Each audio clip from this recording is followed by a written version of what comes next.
get back to that. Somebody's recording. Okay, got it. I got an interruption that we're recording. Okay. So the church, the exterior, you can get a sense of kind of how big it looked.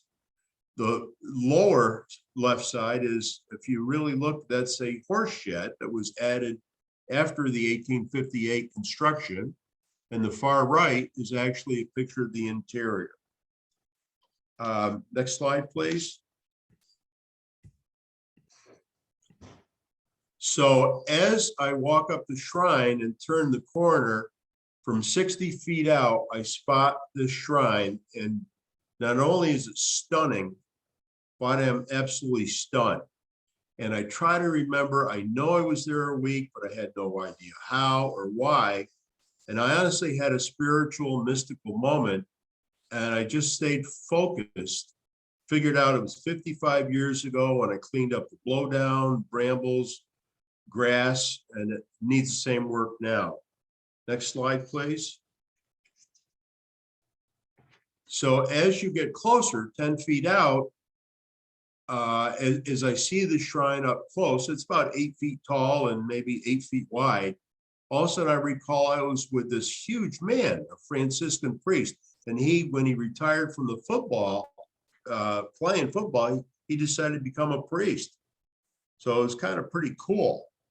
And so I approached the shrine, and next slide, please. I get close enough to look inside, and you know, I'm kind of a half Catholic sometimes, and I look at this laminate that the statuette is holding. Turns out I figured out baby Jesus, and this laminate says a prayer to Saint Joseph. Well, I can't figure out who was Saint Joseph, but regardless, I'm compelled to say a prayer, and I return to Croga Lake. Next slide. So the issue I finally figured out is I never saw the cemetery, because from the shrine, they're a couple hundred yards apart, and I put that trail bike helmet on, and off I went back to get out of there, get back to Caroga, and get done with my day.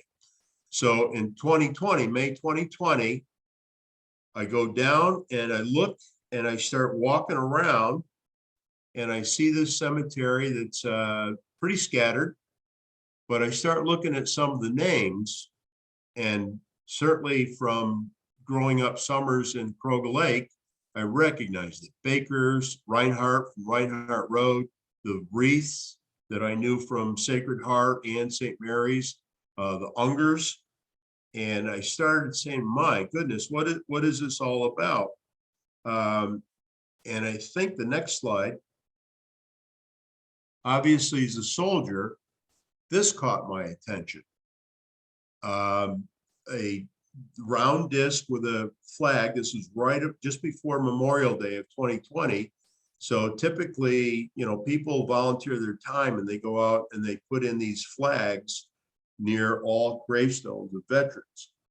But again, I keep looking at the surnames, and their kids I taught to swim in the Caroga recreation program, kids I knew from scouting. And it's just it just starts haunting me. And I will talk a little later about Nicholas and his brothers, Daniel and Peter. I head back to the house in Caroga, and on the way, I figure out St. Joseph is actually part of the trio of Jesus, Mary, and Joseph. And again, I tell you, my Catholicism got shook to the roots. But I'll tell you later about Nicholas. Next slide, please. So some of this is a little out of sync with my actions in 2020, and somewhat I was confused. If you can, this slide is not too clear. It came from the county planner's office, Scott Hens, and you can see in the upper right corner, there's kind of a trapezoid that's about 3 acres. And you can see I penciled in the yardage of the separate. That's the cemetery road that goes from the left side of the picture to the right. And just below the cemetery is roughly the 2-acre site. Now, to further confuse me, and I haven't been home that much, that's all listed by the tax documents as the Church of Our Lady. Well, I didn't know there was any Church of Our Lady in Fulton County. Well, it turns out that you might want to call it Church of the Holy Spirit or Mount Carmel. So the properties have always been owned by the Roman Catholic Church since the deed, and I'll get to that in a bit.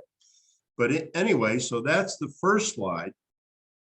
And I kind of go home, I look up, find a grave. By then I had done some work on my own family's research. So I was familiar with this ancestry.com site and find a grave. And what I find out is fellow classmate, high school classmate, John Kubusky has not only uploaded pictures of his family Reinhardt cemetery stones, but also with other relatives has put together a pretty solid 3-page story about the family. At one point, I head from there, I head over to what used to be known as, well, when we snuck out for a beer, I never did that till I was 18. But before I went off to college, we used to go to the Tumble Inn up in Bleecker. And now it was called the Sawdust. And I went in there and I was just frankly bubbling. And this woman that was in there said, yeah, I'm familiar with the site. And Supervisor Dave Howard told me that the church still owned the sites and that it was part of the Shrine Road as part of the snowmobile trail of Fulton County, but that some people had stretched a guy wire across from it and blocked it. So he got that done and took the guy wire. I saw one house locally and I decided I was a little sensitive to, whether I trespassing, because there are trespassing signs everywhere. So I walked over to the house and I left my calling card in the door. And there, in fact, on the porch was the second yellow and black sign. Well, to my surprise, the fellow called me that evening. And this is after I had been to the Sawdust and talked to Tony. And she said she thought she had some vital records. Well, that just kind of passed right over my head. And I didn't think anything. But she said to get a hold of Scott again and also to call this woman, Eleanor Brooks. And sadly, I didn't know who that was. Next slide, please. So with the help from the staff at, I'm going to call it Mount Carmel so I don't mumble, but it's the Church of Our Lady board and staff, I talk to people and find out that the fly shoots and others go up there and mow the lawn and weed whack a couple times a year. So I kind of backed into this with I get a letter from Pastor Wetzel, written approval that we can go, the Hibernians get up there and do the project. And I convinced my Saratoga Hibernians to come on over to Kroger Lake and let's have a work day. And kind of split up the whole force. And I promised them lunch and that I would figure out how to get indulgences for them. As you Catholics know, that's what Martin Luther set up to get rid of the indulgences. But I think I can still hand them out. Anyway, next slide, please. So these gravestones, this was an example of how just flat out deteriorated, tough looking, dirty, broken down. And I start to clean up a little bit. I tote water in and I kind of find out how to upload. I decide I've just committed to clean these gravestones, upload the pictures, and try to get information for them. One of the things I had payback for gravestone rubbings that I did when I was stationed in Moscow for a friend. She told me how to clean these so I don't really do any further damage. So I cleaned all 80, looked at all the ones the Kubusky and Reinhardt's and Lunkenheimer families had done. And I apologize if I'm skipping any other families, but so I'm absolutely totally hooked on the immigrants. Like, who was this Elizabeth Seidel? And next to her was her brother, baby brother, also a young Seidel. Behind was a dad. So I go back and I start with my own experience at Ellis Island and find a grave. I start documenting, and I kind of feel, well, I'm really in good shape because John Kabuski has already started, his whole family. This is not a big deal. Next slide, please. So unbeknownst to me, I go back for a Coca-Cola. You'll all laugh at that, at the Sawdust. And Tony Johnson gives me a 4-page Excel spreadsheet of all those people from Bleecker that came to Bleecker, settled in the town, where they came from, who they married, names of their children, and vital dates with all of them. I mean, it's an incredible document. In the meantime, I get a hold of Johnny Kabuski again, and he sends me the narrative, and he's an engineer, and he sends me a big, beautiful, colorful fan chart of all his families. And there must have been 100 names on there. And it was kind of like, wow, now I'm really absolutely committed. And like I said, it's all about the immigrants. So it's time to find out who Eleanor Brooks is. Next slide, please. So I have a chat with her. I find out that she's just a delightful lady, extraordinary source. She's the Bleecker historian, very polite in the way she gives me guidance, provides information.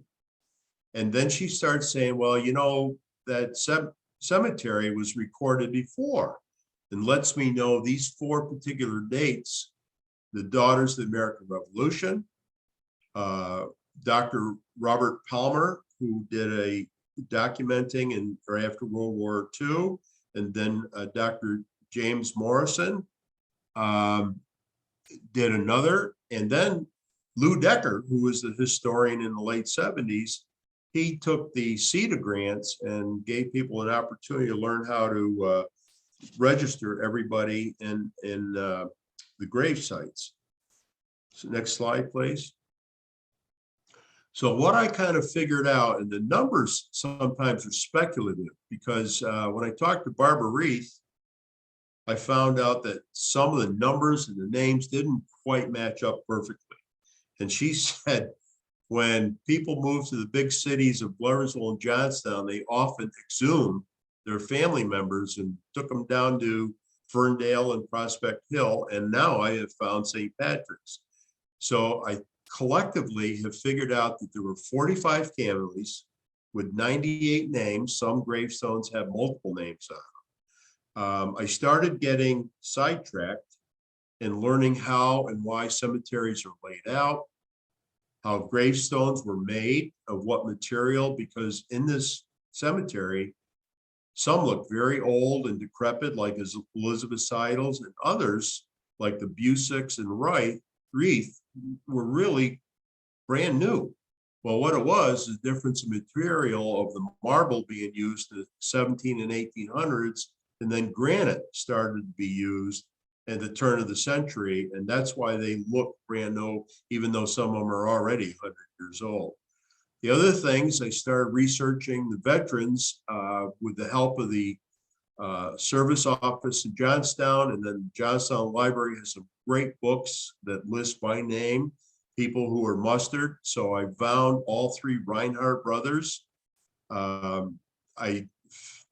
One of the things I was struck with a phrase was the census documents had naturalization versus alien. New phrase, new word for me. And like I said, and then I started getting encouraged because Pierre Ulrich, who I know is on the site, said, well, I can help repair some of those sites. And throughout the summer and fall, he came around. Johnny Kabuski came up from Endicott. He started helping trim the trees. Scott had a brand new drone that he bought for the town, or I'm sorry, the county, and he did a flyover for us. I began to discover what I call the cute sidebars of like the Reinhardt relative, Wendell Bowers, who was a local tax collector, was out collecting money, didn't feel so well. He walked up to the church, went inside, sat down in a pew, he collapsed and he died. And they wouldn't release his body till they figured out the money in his pockets, who the money was from, whether it was his money or it was tax money collected. So that was one of the sidebars. Una Arst, anybody who knows where Five Corners, McGregor's Corners, and Kroger, where Route 10 and 112 come together, or the County Road, Bleecker Benson Road, as we do, he was responsible for maintaining all the road frontage on the London Bridge Road. All the road frontage that he owned as his neighbors, they were all responsible for maintaining those roads. He ended up becoming the highway superintendent for the town of Kroger. Now, the Hauser gravestone I put in because I have my weird sense of humor. I had my deceased wife's cell phone, and I realized that my own cell phone worked in the center of the cemetery. It's usually not very much, you can't get through to Verizon or AT&T. So I hid the phone behind the Hauser gravestone, and then from my own cell phone, I called my wife's number, and it had a ring, and I had a brother with me, a Hibernian brother. And I said, excuse me, I gotta go talk to my wife. She's calling me. And of course, he knew she'd passed away like 10 years earlier. So we had a little bit of game with that. Next slide, please. Again, the veterans. I am astounded by these three brothers alone, let alone everybody else, that these people in the 1840s came from Germany. The parents, Jacob and Mary Reinhardt, and three children. In 1860 occurs right after Fort Sumter is fired upon, and Daniel enlists in the Union Army. Later, the next year, his brothers Peter and Nicholas enlist in the Army. And they all serve almost the entire time of in the War of the Rebellion, also known as the Civil War. Now, that when they mustered out, they were given $300 for the family to actually purchase a gravestone and put it in place where people. So Daniel died from his wounds, if I'm right, right after the war, and then his one brother died much later in 1890, and the third brother is buried in Prospect Hill. So at the same time, next slide, please. All right, I happened to stop by, it turned out to be Dick Wallace's house on the Bleecker Benson Road. And I told him who he was. He said right away, he said, "Oh, you're the fellow who's working on the shrine in the cemetery." I didn't know that I was infamous by that time. But he said, "I got a book for you to read. Stock's Memoirs." Robert E. Stock, in 1900, was he born. In 1980, he dictated his memoirs to his niece, Barbara Reith. And the document is like, there's only 3 in existence. And he had great vignettes. He had, I showed the next slide, I think, which we can run to. Yep. On the left is a map. Essentially, the north-south road is Holder Road with the Bleecker Benson Road at the top. And he has penciled in from his memory all the homes of all the farmers that lived in that area. Almost just about everybody on that road remembers the St. Joseph's Church. On the right side, he summarized all the marriages. And I need to tell you, number one, these people married people that were local. And sometimes at life events, they married a second person and they just went to another family. And they introduced, the Catholics introduced the need to have a lot of prolific reproduction. They had a lot of children. Some of them had 7, 8, 9 children. Well, that's the way farmers did it, as well as Roman Catholics. So when you start tracking down, which is the end of my report, I used a lot of these documents as evidence. So I think next slide, or 17 anyway. Okay, we're getting there. But oh yeah, can we back up, Samantha, to slide 17?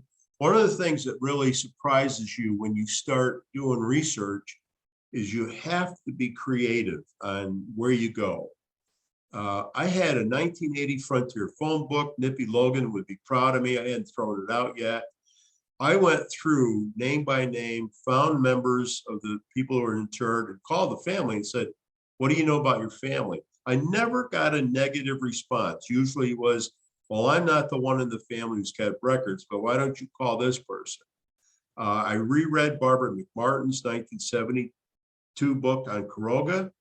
I found at the Historical Museum the church folders and also Lou Decker's Master County Obituary Register. I got a hold of Hollers, Lavenders, Lunkheimers, and asked them for any information. But the funniest one was to get into the county office. It was in the height of COVID. So I had to make an appointment. I could only spend 1 hour at a time there in a mask by appointment. And I was taking pictures of the real property deeds and the census documents. Well, one of the clerks got really upset, said, "No, you can't do that. You got to pay 10 cents a page." So they didn't have any money for me. So I went home. Next slide, please. All right, there we already talked about that. Next slide, please. How are we doing on time? We're pretty close, 30 some minutes. So here's some key historical dates. The Lunkenheimers, I'm quite sure, passed on out of a 100-acre parcel a deed to the Albany Roman Catholic Diocese. And in 1956, Mary Carroll, that I think I have finally found some information about the Carroll family. And then the first child, Kay Reinhardt, that I think I've convinced John Kubuski, the K is German for Kinder, but there's no other name. There's nothing in the records. The next continuing, and I've looked at census records, county and state from 1845 to 1910. So by 1919, St. Joseph's is that pretty picture we saw before is in serious physical condition. It's fallen apart. The people in Bleecker and the people in Caroga say it's too far to travel, all by horse and buggy anyway. So the people start salvaging items. And this was, it still is, St. Barbara's Chapel, just east of the Five Corners in Caroga. And it was built and consecrated in August 1923. At those wings on the left and right were built later when they figured that people start coming to church to mass again and they didn't have enough space. So that is where my father initiated me into the labor for the church. In August 2007, that property was sold and is now under private ownership. Next slide, please. The second chapel, and I need to take a better picture of this so you could really see the construction of a church. This is the Bleecker Center Church out in Bleecker, up on Route 112. And that church also was built with started with salvageable materials from St. Joseph's. It got done a little earlier, in almost a year earlier than St. Barbara's, was consecrated. And then it was sold in 1947. And many of my people watching remember Mrs. Robison, who taught several of us how to type. That's where she lived. And also our assistant principal, Ada Bussey, lived up in this neighborhood. It's now owned by a couple of years ago, sold to Mrs. Wilkes, and it's right across from the Bleecker Cemetery, which I found possibly some people were buried there, and it came over from Bleecker Church. So out of the deterioration of St. Joseph's, we had two chapels built. And I can't seem to get a lot of information out of the diocese, or some of the books are missing. Caroga still could do some more work on vital statistics. I used all their real property records I could get. And, you know, there's still more work to be done. Next slide, please. Now, here is what I call my lucky buddy Lucky Pierre from Denny's Crossings, our fathers worked together in the Gloversville post office, and Pierre and I went to college together. And so there's on your left, the original slide of Elizabeth's statue, a gravestone, and Pierre took the upper third, took it down to Pickett Memorial that he owns with his brother Richie, and he repaired it. And it was a glorious day to take it back up to St. Joseph Cemetery and remount. Pierre's done a couple of the sites. He is eager to get back up this summer with me and put up with the black flies and do more work. And in the meantime, we had the Evangelist, which is the newspaper for the Roman Catholic Diocese in Albany. They dispatched a reporter, a young lady who came up and took pictures when Pierre brought up his pickup truck and we hosed down. I pulled all the weeds off of the shrine and it's seriously deteriorating. I found the mason who did the work 20 some years ago. The shrine was built in 1933, and my friend who's sitting with me here, I said, well, there's the north wall or the east wall. Where do you think the west wall is? And he turned around and said, look at the shrine. So what we figured out was the wall for the St. Joseph's was used to build the shrine in 1933. So Pierre is committed, and he and I would love to be able to rope in somebody else to start doing some good masonry on the shrine and secure that, because it's really very peaceful. Like I said, I used the word earlier, mystical feeling when I go there. I moved a couple of church pews that I inherited from Schuylerville, and we moved those out there. Jim sealed them so people can actually go up and sit now. But Pierre did some absolutely exquisite work, and I think it's important to show that, you know, the site can be done. Next slide, please.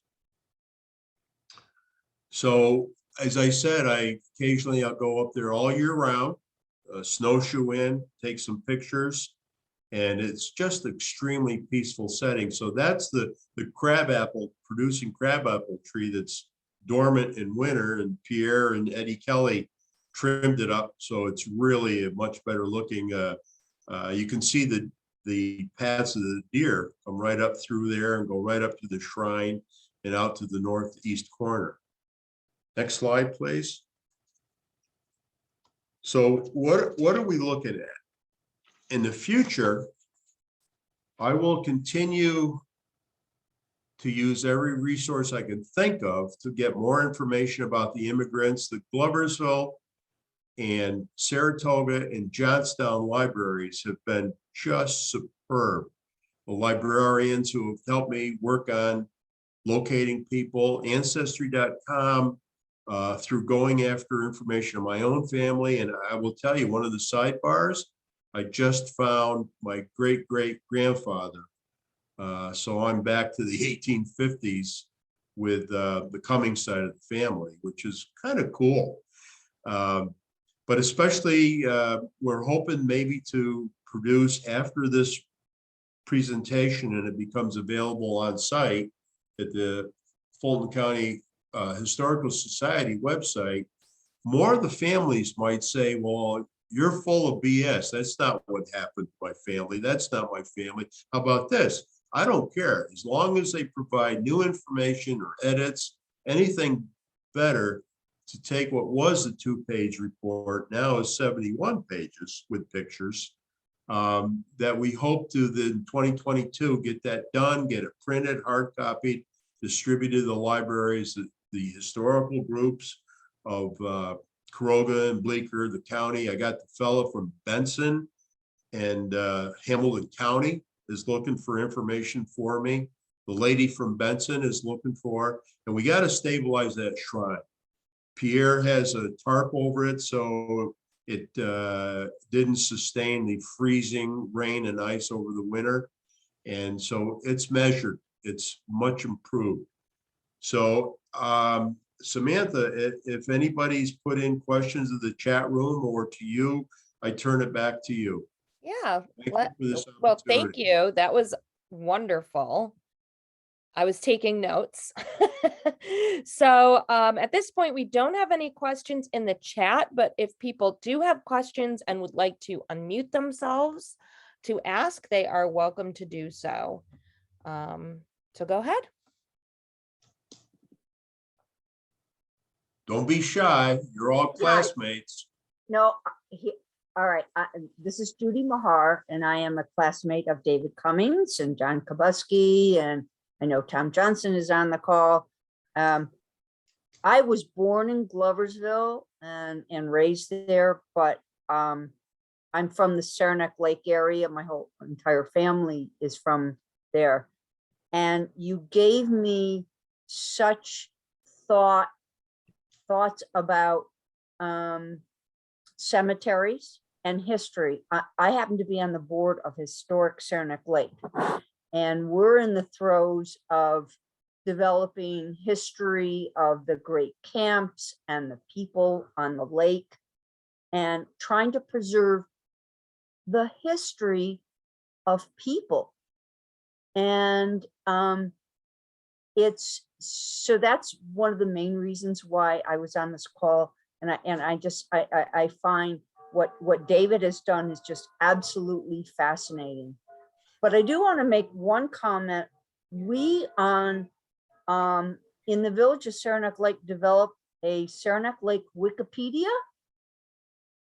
and we put all the history of people, and we asked people that have family members to make comments on it and to say, oh no, this person wasn't born here, they were born there, and this is the aunt or whatever. So we do have a Wikipedia, and people have really added to that.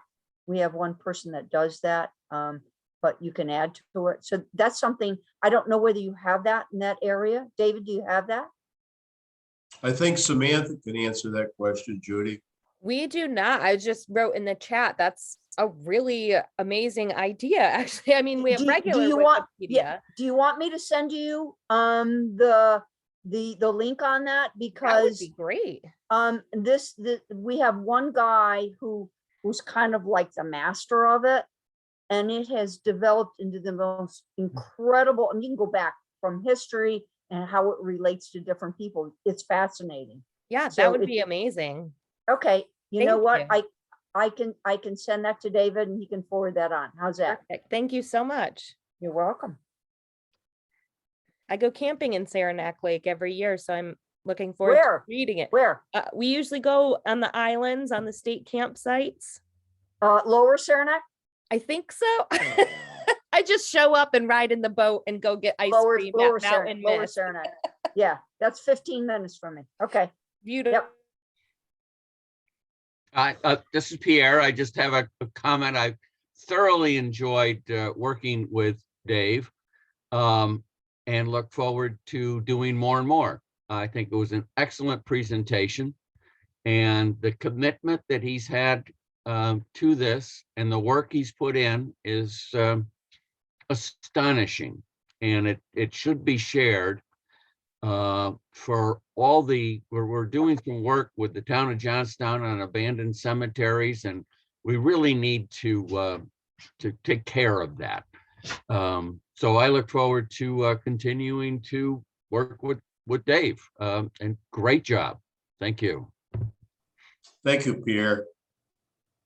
Absolutely. Yeah, David, Don Fleischut here. Yes, Don. Yeah, if I can chime in, it's also Sure. a note of gratitude to you and your Hibernians, and to Pierre. For those that don't know, I manage the cemeteries for Church of the Holy Spirit, and St. Joseph Cemetery is one of our responsibilities. And we've always treated it as pretty remote. We mow it like 3 times a year, but didn't pay much attention to it until David came along, or that we knew David was around, because he's been attending to this for quite a while. So since David and Pierre are giving it some tender loving care, we're also going to be attending it a little more frequently and treating it with a little more respect. And thank you very much, David. My pleasure, Don. I'll just add one thing that I find this absolutely fascinating because I am related to the Reinhardts. Jacob Reinhardt was my 2 great grandfather, and I've been up to that cemetery.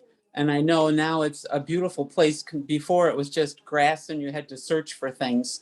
And I remember seeing, the shrine and everything up there. So this is quite an addition to a beautiful place where some of my family and my ancestors are buried. So thank you so much for doing it.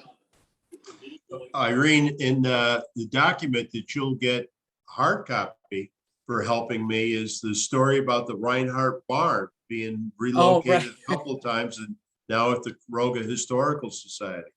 I know it that fast. That blew my mind when I accidentally found that out. And I go up there and just can't imagine that was my 2 greats barn, and now is the museum up in Caroga Lake. So Right. it's amazing. But thank you for all you've done. It's been a wonderful adventure here. Pure pleasure. Anybody else have any questions, comments?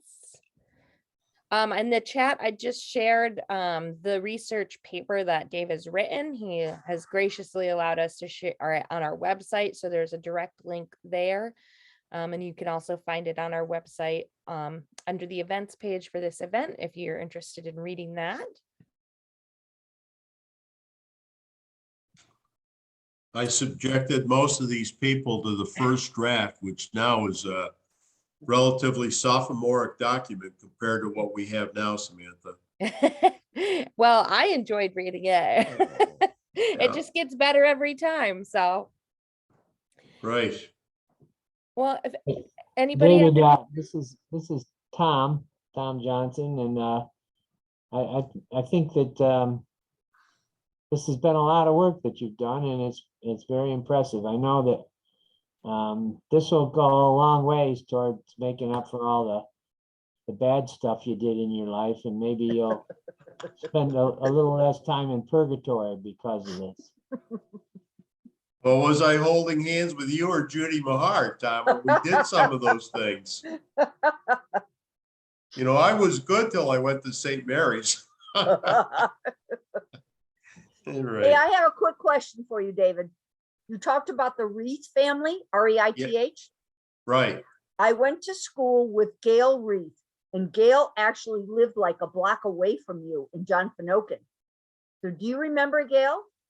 Well, Barbara lives on North Main Street, out near West State Street, North Main Street. But yeah, we had a Gary Reith who was in our class. So it's once Barbara gets the document, I'm sure she'll rope in more, like Eleanor Brooks, Davy Laux, who was a couple years behind us in high school. He's up at the shrine all the time.